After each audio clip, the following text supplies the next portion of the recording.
What's up guys, JayFerGaming here and welcome to my review of the 2014 Russian Grand Prix.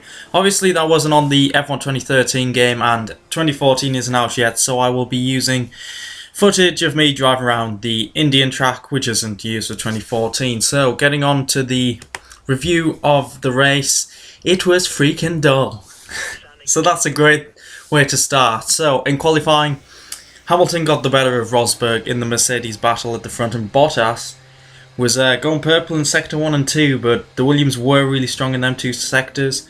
I don't think he would have got pole, even if he didn't make the mistake in the last two corners, where he oversteered wide on both of them. I think he could have got Rosberg though and started second, which would have made it very interesting indeed. And Kvyat in his home race qualified in his best starting position of 5th, so well done to him. So on to the race. Obviously, and I nearly forgot to say, only 21 cars started as Marussia didn't elect to have another driver in. I kind of don't understand that. I know paying respects for Bianchi, I get that, but isn't the point of a reserve driver to deputise when something like this or an incident happens? So I'm unsure about that, but moving on to the race, Hamilton and Rosberg got similar starts, but Rosberg used the slipstream around the new track, dived up the inside into turn 1, but it looked like he was making an adjustment to his seatbelt or something, because he used his left then right hand and then just locked up majorly, went wide, and the turn 3 kink. I hate it. There's so much runoff area. I don't like the track whatsoever. Apart from the turn 3 curve, that's probably going to be a really good corner for seasons to come, but I really don't like the track. Far too much runoff area. You can use the runoff area so much to gain an advantage, and you saw it so much on the first lap as Rosberg locked up, went wide, gained a lot of time, and had to let Hamilton pass was the sensible thing to do. But he had a flat spot really bad on the tyre, so had to pit after lap 1, and eventually did 52 laps on the hard tyres, as the tyre choices were conservative for this race, as it was the first running of the race. But yeah, it's going to be soft and super soft next year for sure. So cars that had a really good start were Magnussen, got himself up to 6th from 11th.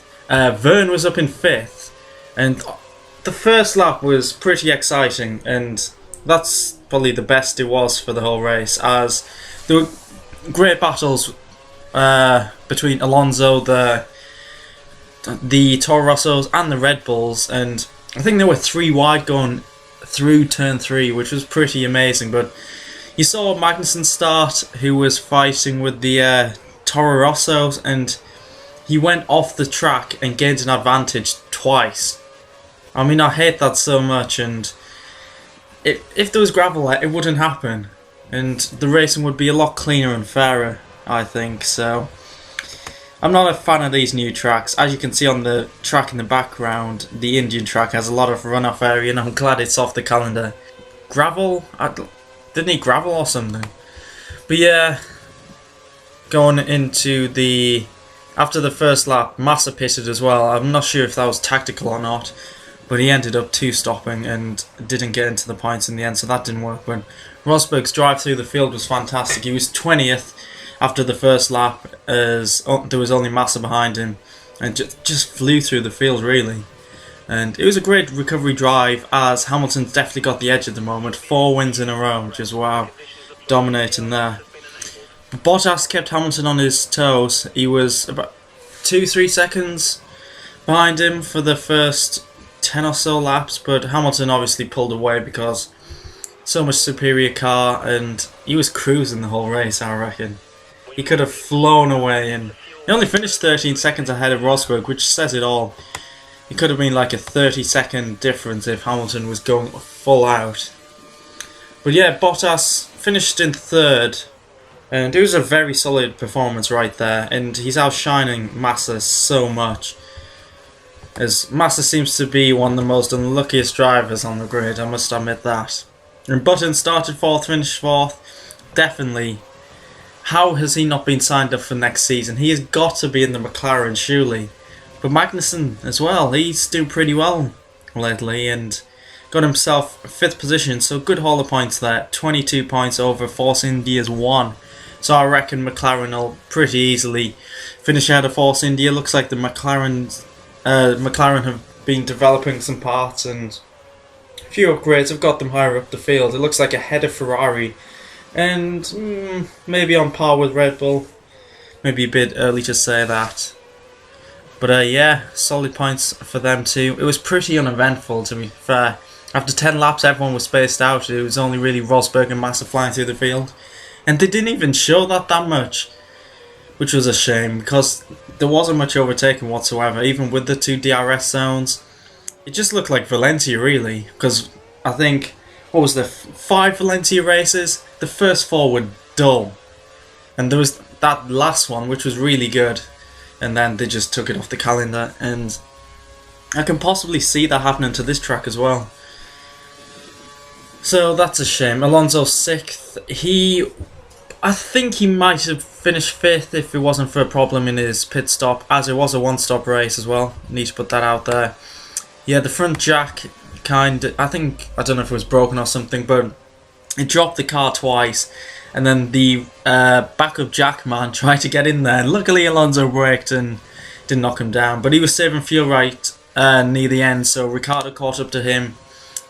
And yeah, it was unspectacular for the Red Bull. Some good battles with the Toro Rossos at the start, which was pretty interesting for the first few laps, but apart from that, not so much. But Ricciardo kind of wanted team orders to get past Vettel, as in the early stages Vettel was slowing him down, but I think that might have been to do with saving fuel, and Ricciardo had to pit early. I think he had blistered tyres or something, which in the end got him ahead of Vettel, who finished 4 seconds behind him, and the undercut worked there, and he beat his 4-time world champion teammate, as Raikkonen finished 9th. Another unspectacular race for him. I think he's only had 2 decent races, and that was Hungary and Belgium. He's just struggling so badly, and I'm not looking forward to seeing him in Ferrari next year. I don't think his head's in the game, to be fair, and I think Vettel's just going to smash him next season. So a couple of points for him there, as he had a really good start where he must have got blocked out or something as cars went off the track, because he found himself down in 11th place, but he got a great getaway. Perez finished 10th. He had serious fuel issues at the end. I think he must have used a lot of his, how do we say, rich mix, we'll say, for this video. Trying to overtake cars at the start.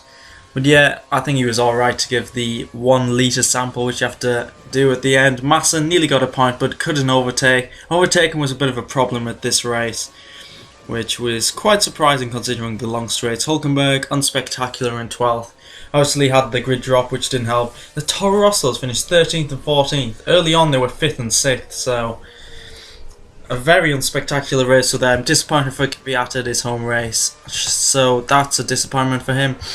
The 2 Saubers, the 2 Lotuses, and the 2 Caterhams, as Kobayashi retired with no problems whatsoever apparently, so I'm not sure what's going on there, and I don't know, can you get a penalty for that? Who knows? And Chilton was the other guy not to retire.